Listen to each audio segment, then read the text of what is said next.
Welcome to the Bastrop Podcast. Real people, real stories, all from right here in Bastrop, Texas. I'm your host, Matt Walker, a local business owner, realtor, and entrepreneur with Wisdom House Realty Group and Bastrop Drone and Media Company. We sit down with the locals shaping our community, from the mayor's office to Main Street shops, and bring you the voices behind the town we call home. Becki, thank you so much for joining us over here. How you doing? I'm doing well. I'm glad you're here. Welcome to my office. Thank you so much. Can you give us a brief introduction of who you are and what you do? My name is Becki Womble. I'm the proud president and CEO of the 4-star accredited Bastrop Chamber of Commerce. Just love what I do, love being in this industry, and it's what I feel like God created me to do. That's awesome to hear. How long have you lived in Bastrop and what first brought you here? I've been in Bastrop since December of 2014, so coming up on 11 years. I commuted for a while till I could get relocated. Kind of an interesting story. My husband actually took a job here, and first week on the job, he went to a chamber lunch because that's where you meet business people. And he found out my predecessor was retiring. And at that point, our luncheons were quite a bit smaller. And so people got up and introduced themselves. And Susan Wendell looked at my husband and says, "Your wife's the president of the Lockhart Chamber." And he's like, "Yes, she is." And she says, "Would you like to move to Bastrop?" And went through the interview process, and here I am. Wow. What is the average attendance for those luncheons now? Hitting around 200. What was your path before arriving in Bastrop? My first job out of college, I was a sales rep for a printing company in Abilene, Texas, where I grew up. And being an ambassador for the Abilene Chamber was the best way as a sales rep to meet people. So I did that for 13 years. And then Rick's job took us to the DFW area, and I was a stay-at-home mom and got to raise my boys, though I wasn't a good stay-at-home mom. And then when we moved to Lockhart in 2007, 2008, we'd been in 2 mortgages for 10 months. And my husband looked at me and says, "You need to get a job." And so I went to work at the local chamber thinking, oh, if I don't like it, I'll quit. Here I am 17 years later. I'm very relational. I like being out around people and just being at home, doing laundry, taking care of kids. I just wasn't a good stay-at-home mom. I need to be out with people. I'm glad I had that opportunity, and I have 2 amazing boys because of that are very strong young men and very independent, but it was a sacrifice. I get that. We have 2 boys ourselves, and we like to call them our mini realtors. If we're juggling back and forth, we'll bring them along, and they'll get to check out the different houses and climb up and down the stairs 50 different times. For those unfamiliar, what exactly does the chamber do, and what role does it play in shaping Bastrop's future? The chamber it's a cliche, but it's the voice of business. So the chamber is actively doing the things behind the scenes for a business. They're focused on running their business. We're meeting regularly with elected officials, talking to them about the needs of our business community. We're advocating for school bonds because we see a need and we want to address that. So it's the thing, you're investing with us, whether you have time to engage with us or not. You're investing so that we can do the things that you don't have time to mess with. And more voices are powerful than a single voice, just being the voice of business. So you've been leading Bastrop Chamber of Commerce for over a decade now. What were some of the first things you focused on when you took the role? We had very much been a ribbon cutting and mixer organization. And I've had very clear direction from the board of directors when I started. They definitely wanted to go in a more advocacy direction. So we hit the ground running, trying to do more things that were more business focused, more focused on advocacy for our business members. One of the very first initiatives that I kicked off about 3 months into the job was our Bastrop Votes initiative, which lets citizens know who is running for office. There's bios up there. We do candidate forums, but it's just a place where people can go and find out information about people running for office because we needed pro-business people in office, and we did not have that at the time. I've been lucky enough to be able to go to some of those Bastrop Votes forums, and they were very well put together and definitely very informative. So that was nice to go to those. What are some of the accomplishments or initiatives that you're most proud of during your time leading the chamber? I would say the first initiative is the Bastrop Votes initiative. Very proud of that because literally we were on the front page of the paper all the time because we had oil and water on the diet. But now we have pro-business people up there that understand how hard it is to run a business and be an entrepreneur. The second one is the We Believe in BISD initiative. I really honestly believe that because of that initiative, we were able to break a 30-year cycle of failing 2 bonds and passing one, failing 2 and passing 1. We've passed 2 bonds in a row because citizens have been in those schools and have seen the overcrowding and the dilapidation of some of the buildings. And so I feel like they saw firsthand the need to pass a bond. And so in those 2 last bonds, there's 2 elementary schools in each one. So we have 4 new elementaries coming online. With all the young families that are moving to Bastrop, we need good quality schools. And those are the two things I'm most proud of. That's nice. Yeah. There's definitely a ton of growth coming this way. So need all the schools that we can get at this point. Mm-hmm. How have you seen Bastrop grow and change since you started in 2014? And how has the chamber had to evolve with it? What I've seen most is, I think, the housing. I came in 2014, the fires had happened in 2011. So there was still a really large housing shortage. And I remember the first year after I was here that the EDC did a housing study. Excuse me. The housing study showed that you could have 250 apartment units come online every year for 5 years and not fill the need. And with 1,700 homes burning, we were just behind the curve. So now to see all the new subdivisions that have come online with new housing, there's a longer time between somebody putting their house on the market and selling their house.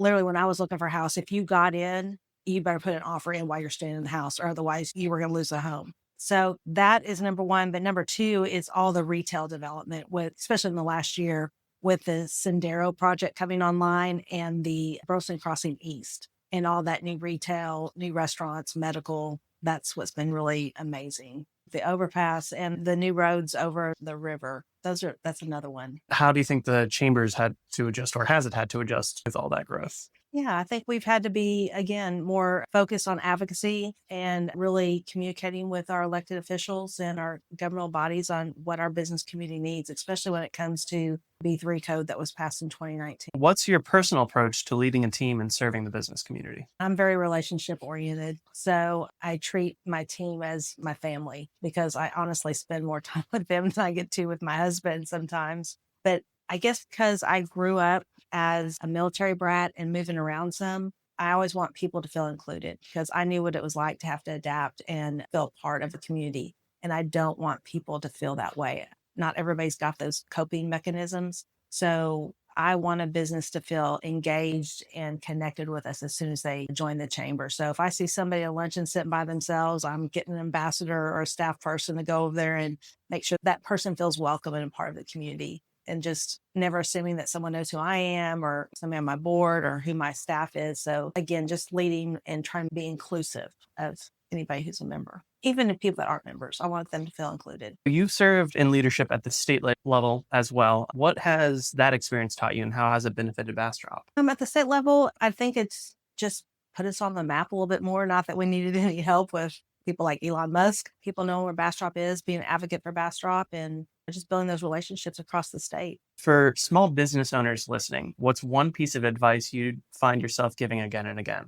I would say that it is taking advantage of our educational opportunities. We don't want you to have to go to Austin. We want you to be able to get information right here. I think so often an entrepreneur just wants to do their passion. Sometimes they just don't have the skills for marketing, the HR, bookkeeping. They don't understand that they need to have a relationship with a banker, an insurance person, an accountant, an attorney. And so those are the kind of things that I coach people on whenever they're opening a small business or running a small business or thinking about opening a business is make sure you just have all your ducks in a row. It just baffles me sometimes when I hear of somebody who will even sign a lease on a building and they don't understand they can't do what they want to do in that building because it's not zoned for that. And just do your homework and get everything you need. And we like to provide that through educational opportunities that we provide through the chamber. Are those events that you guys are hosting? Do you have ready to go packages for that kind of thing? We are moving towards that. We're not quite there yet, but the educational opportunities. So we have a small business summit. There's going to be all kinds of panelists there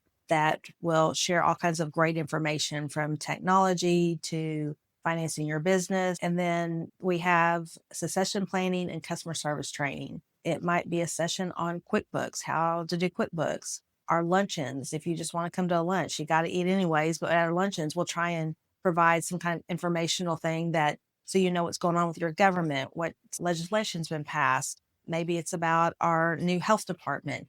We do it through multiple avenues, whether it's a luncheon, educational opportunity, but having something that's really easy to plug into, take a few hours and get educated so that you can run your business better. And we want to make sure that businesses stay in business. What's something you love about Bastrop, a place, a moment, or a tradition that really stands out to you? I really like the fact that we're very welcoming, that we do treat people like Bastropians from the day that they move here. I came from another chamber and another community that it wasn't always like that. I poured my heart, soul, tears into that community for 7 years, and I never felt apart. I really like the fact that we make people feel welcome from the get-go. I think that was the number one lesson we learned from the fires, is that we had to check on our neighbors. We had to learn to take care of ourselves before like state aid and resources could come in here. And so I think that experience continues on today with how we treat people that are new to our community. Yeah, and I think I've definitely seen that as well. Just it's a very friendly,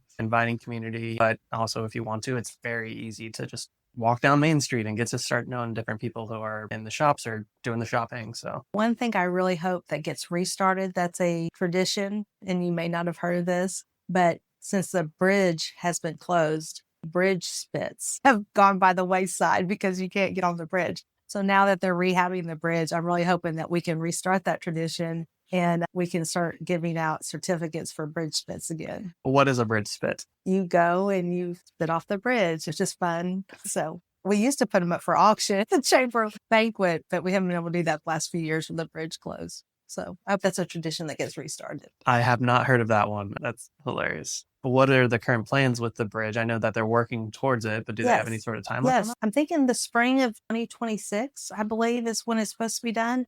They were guesstimating that it was going to be about $20 million.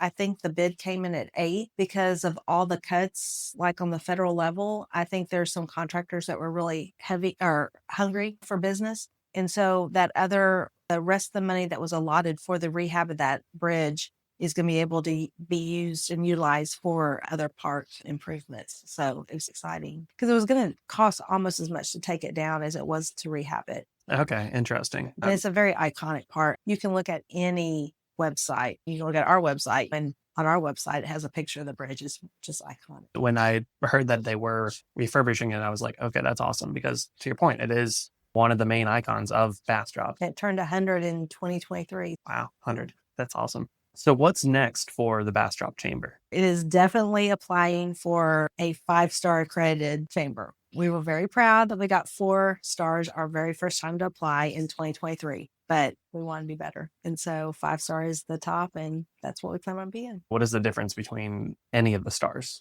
We were told this all along when we were going through the process, that the difference between 4 stars and 5 stars was our advocacy efforts. And the U.S. Chamber wants to see you spending about 8% of your budget on advocacy. So we went from spending nothing to, in the last 2 years, spending about 6% of our budget on advocacy. This year, we were on top of so many bills and tracking bills with the state legislature. And so it was really exciting when you're texting on June 2nd with your senator and find out where this bill is and that bill and hoping he's voting yes for it. And yeah, it's been fun. It's a different aspect. I was brought in to be an organization that advocates for our business community, and we truly are now. We could officially be a 5-star accredited chamber. What are 60 seconds of wisdom that you could share with our listeners? I think that it's really important that people connect with us, that they connect with their community, that it's not about titles or what business you own, how big or small your business is. It's about getting involved and being part of the conversation, whether it's getting involved with our events or with a committee, maybe through the chamber or the city. It's about getting involved and making your community better. The relationships that you gain from your membership of the chamber and just being involved in the community, you can't even measure what you'll get out of it. I think it's just important to get involved in the chamber and build your professional network, and it'll build your business. I would say if you're not part of the chamber, you need to join. It's the place to be. I can't not tell you how many times people have just walked in, new to the community, and just want to get connected. And that's what we do. If you had to describe my job in 2 words, it's connection and advocacy. That's what we do. And you won't regret your investment. If someone is listening and they want to get involved with the chamber, where should they start? You can always just check out our website at bastropchamber.com. There's a Join Now button right there on the front page. We love for you to come by and just visit us here on the street or in the heart of downtown, or just give us a phone call. It's 512-303-0558. We will be happy to let you come as a guest and just come check us out. That's awesome. I love it. Well, Becki, I thank you so much for joining us. It's been great chatting with you. And Thanks for the opportunity. I love talking about the chamber. I can talk about it all day long. Thanks for listening to Bastrop Podcast. If you enjoyed this episode, follow us on Instagram at wisdomhouse_TX and share it with a neighbor. We're here every week with the new conversations from people who make Bastrop feel like home. Got someone you think we should interview? Reach out. We'd love to hear from you.